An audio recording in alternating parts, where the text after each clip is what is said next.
fans, welcome back to my channel. My name is Alyssa, and this week we're going to be doing yet again another episode of Create This Book 3. This week I'm going to be tackling 4 prompts inside this book. It was a bit of a struggle this week, I'm not gonna lie. We had some successes, but we also had some failures. So if you would like to see the roller coaster of events that happened with this book this week, then just keep on watching. All right, the first prompt of this week, I chose the one that says create stained glass. Use only straight lines to make a design. Add color in the shapes created. So at first I was stumped because of the fact that I had to only use straight lines for my design because all of the ideas that I was coming up with included curved lines. And honestly, stained glass sometimes has curved lines, so I'm not totally sure why it had to be straight lines, but I didn't want to cheat because I always do, and I decided to follow the directions, and I ended up coming up with this design where I could draw little crayon doodles with only straight lines, and then I added some geometric shapes in the background of those crayons. I did the pencil sketch off camera, and then I outlined everything with Sharpie to make it stand out a little bit better. And I realized that after I outlined everything with the same thickness of outline, I felt like the crayons were getting a little lost. So I re-outlined them with a thicker outline to just help them stand out a little bit more. Also, to make sure that I wasn't cheating, I changed the squiggle lines on the crayons to be zigzags instead of a curved line so that I was still sticking with the straight line prompt. Next, it was time to add color. I chose to use colored pencils to color this in, and what I did was I chose a lighter version of each color of crayon and a darker version of each color of crayon so that I could make the wrapper lighter and the actual crayon itself the darker version. I tried to darken the edges of each of the wrappers and crayons to make them look a little bit more three-dimensional. I could have taken the time to color around the black stripes on the crayon wrappers, but to me, it just seemed easier to go back over the drawing in the end with a black marker and retrace those lines. For the background, I chose to use the darker versions only of each of the colors to color in the shapes that were behind the crayons, because I didn't really use the darker colors as much, so I felt like they would help the crayons stand out more. It was really difficult to try and color an even amount of shapes for each color, because at first I was thinking, oh yeah, this will be easy, but then when it got near the end, it was really hard not to put 2 of the same colors next to each other because I was running out of spaces. I did manage to get the colors somewhat balanced though in the background. Next, I went back in with my black Sharpie to go over all of the areas that I colored over with my colored pencils, just to get that nice crisp black color back again because it was looking really gray and cloudy, and I wanted that really strong contrast between the darks and lights in this picture.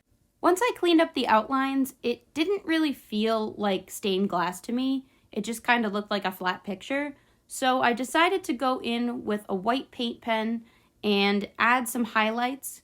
Okay, actually that's an understatement. I went crazy with the highlights. There was no rhyme or reason where I was putting these. I was just like, this needs to look shiny. It needs to look like there is light coming through it or light shining on it of some sort. So I just went crazy. I added white everywhere. There's no real direction for the light source. None of this really makes sense, but I thought it looked cool and a little bit more dynamic than it was looking before. So then I started adding some sparkles, and that wasn't enough for me. So I added some different types of sparkles, and then that still wasn't enough for me. So then I made these little starburst looking sparkles, which I kind of actually like how they came out in the end. But this is a very strange interpretation on a stained glass window, but I kind of like it. I like how this turned out. It's really weird, but it did push me to work outside my comfort zone. So this is the finished piece. Next, I chose the prompt that says create a menu. Make your own restaurant menu. Don't forget to give your restaurant a name.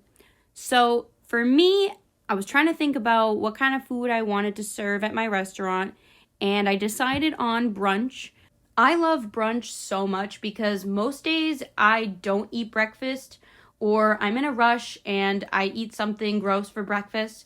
But when I have a weekend where I can have a late breakfast and have some really yummy brunch food, it is the best thing ever. Like, I love breakfast food when you actually get to cook something and not just a bowl of cereal.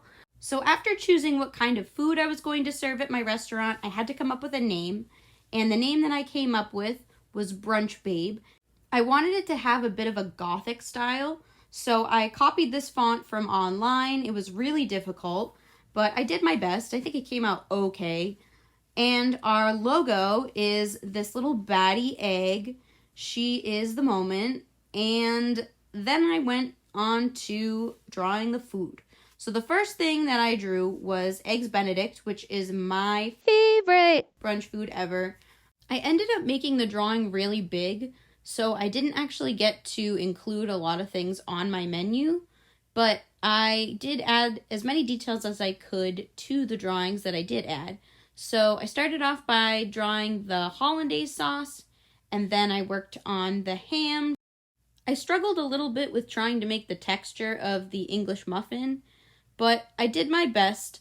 It was kind of hard to blend the acrylic paint markers that I was using, but I was determined to get them to work for me. Also, for those of you who suggested that I reach out to ArtX and tell them about my dried out markers, that was a great idea. I did try to do that, but unfortunately I had to send back the markers that didn't work, and I already threw them away. So I kind of ruined that for myself. So if you have that problem, make sure that you don't actually throw out the markers before asking for replacements. So yeah, anyways, back to this. Topped off my Eggs Benedict with some chives. I didn't really know how to draw chives, so they kind of just look like green ants, but you get the gist. And I wanted to make this food kind of fit in with the aesthetic of the restaurant, so I added this kind of zigzag shape behind the food to really help it pop, and I added a couple more details, adding a little bit of contrast, and then I wrote out Eggs Benedict, or Eggs Benny rather, and I messed up the letter G's because I really didn't know what font I was trying to go for, but my white paint marker helped me fix that. And now we're going to start on the next food, which is a Belgian waffle. I love Belgian waffles. They're so fluffy and delicious.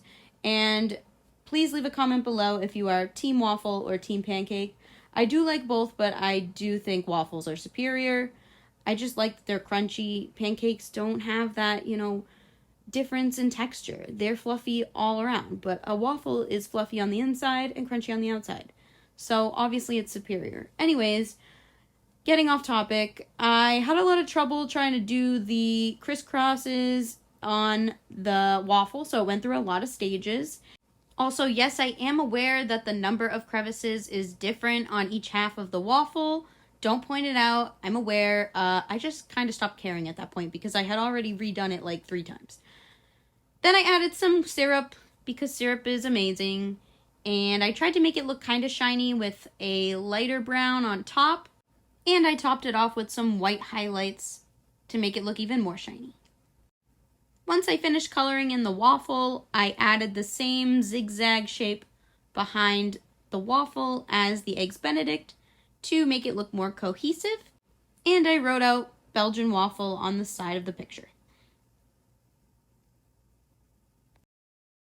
My third and final food on this very limited menu, because I drew everything too big, is avocado toast with tomato slices. So I started off by coloring in a little piece of toast, and then I got every green that I own in my ArtX markers and tried to blend them out to make it look like smashed avocado, because I realized I've never drawn that texture before. So I did some mixing of colors and experimenting, and I think I eventually got something that kind of represents smashed avocado. Then I colored in my yummy tomatoes, and I topped off everything with some, maybe it's salt and pepper, maybe it's everything but the bagel seasoning. I'm not 100% sure, but there's some seasoning on top of this toast. Next, for some reason, I did things a little bit out of order. I wrote the name of the food first, so then I didn't have any room to do the zigzag border around the avocado toast, but I managed to squeeze it in and it looks okay. I added some finishing touches, and here is my final menu. I really like this one. I think this is probably my favorite one from this week, just because I like drawing food, I think.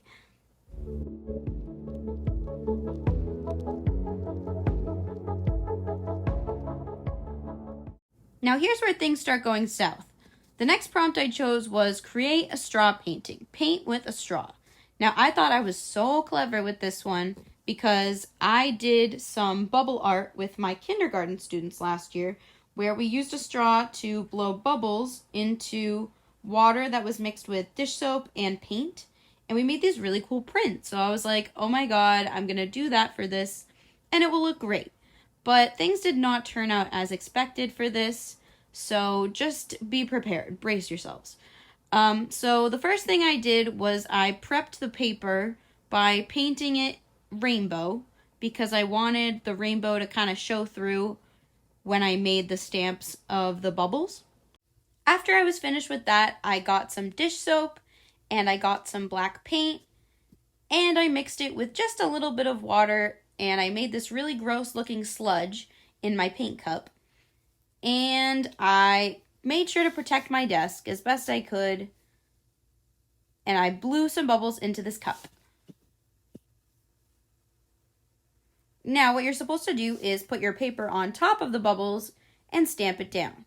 But the first time I tried this, it wasn't really showing up. So I decided to add some more paint.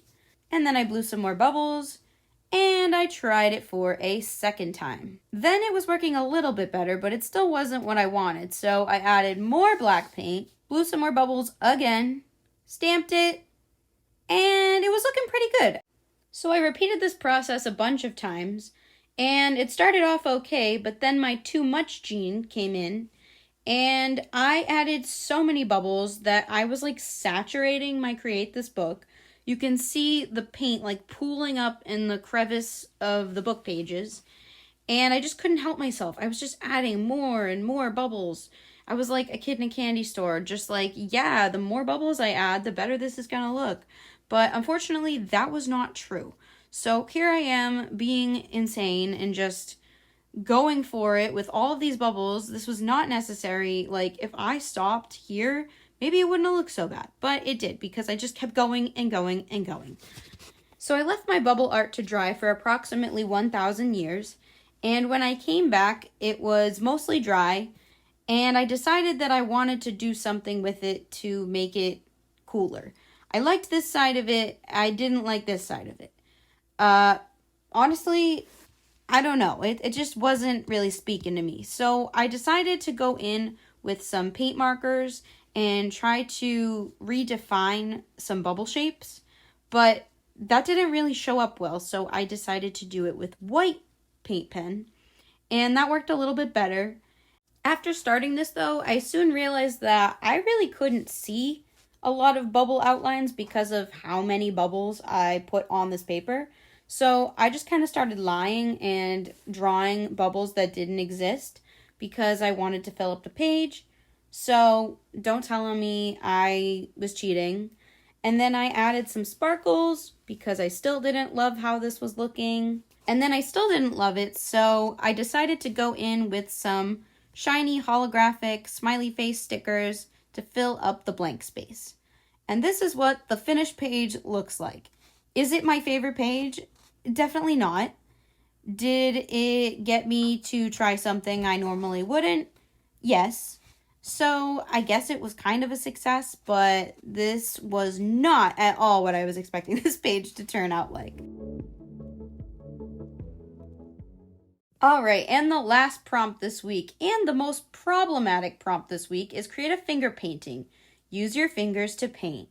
So I thought for a while about what could I possibly create that would lend itself to finger painting, because obviously I wasn't going to be able to get like crisp lines from anything. So I came up with the idea of painting some cotton candy. And it started off okay. I decided to paint a little cotton candy on a cone on the left side of the page. And I did this by mixing together 2 shades of pink and some white paint to create some depth in the cotton candy texture. When I moved on to the cone, things got a little tricky because I was trying to make it striped and I couldn't seem to get the stripes small enough. And then I used gray to outline it, and that was a bad idea. But then what I did was I kind of did a reductive process where I covered the parts that were messed up and made the cone skinny by adding some more white paint on the outside. So I was okay with this first cotton candy, but now we're going to go on to the nightmare of the bag of cotton candy. I looked up a picture in this book here, and I saw a little bag of cotton candy, and I was like, oh my god, that's so cute. I can make that, but no, I couldn't. So I started off with a similar technique as the cotton candy on the left, except I started with a blue color this time.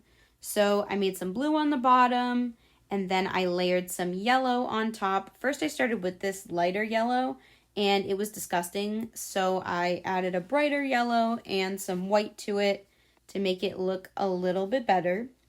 And then I put some more pink cotton candy on top. And so far, this is just a blob, nothing too offensive about it. It was when I started to create the plastic bag that was the problem. So I went in with this gray color, mistake number 1, and tried to sketch out the shape of a plastic bag. And I tried to add some little wrinkles here and there and the top of the bag, which I didn't really leave a lot of room for. And this was just looking disgusting. Like, what is this? I don't know. So then I went in with some more white and I tried to blend everything for some reason, which made it look way worse. And then I added some more highlights to try to make the plastic bag look shinier. I tried to add some shading lines to show that the bag is like twisted off on the top. Then I lost some of the colors, so I tried to bring those back in. And everything was just becoming a mess, and I did not like it. So I kept playing around with this and added more white, messed up, scraped it off, messed up again. Why do I keep adding more gray? I'm not totally sure. It was really not helping anything. This just pains me to watch. Then, here's where I lost my mind. I was like, yeah, let me just label this bag cotton candy, because writing it in red with my finger isn't creepy at all. It definitely doesn't look like someone wrote it in blood on the bag. And I was losing my mind. I was like, this is so disgusting. I don't even want this in my Create This book anymore. What am I going to do? So, you know what I did? I cheated. I took a paper towel and I wiped off the scary letters, and I just took a paintbrush and tried to fix some things so that it kind of looked like a bag. I don't know. You can be mad at me for cheating, but I was not going to leave that in my book. And I still hate it. This prompt was kind of a nightmare, and I don't really want to finger paint ever again. On a more happier note, though, I did create some cool stuff this week, and I did get to stretch my creative muscles. So we created a stained glass, we created a menu, we created a straw painting, and we created a finger painting. Thank you so much for watching this video. Make sure to subscribe, and I will see you in the next one. Bye!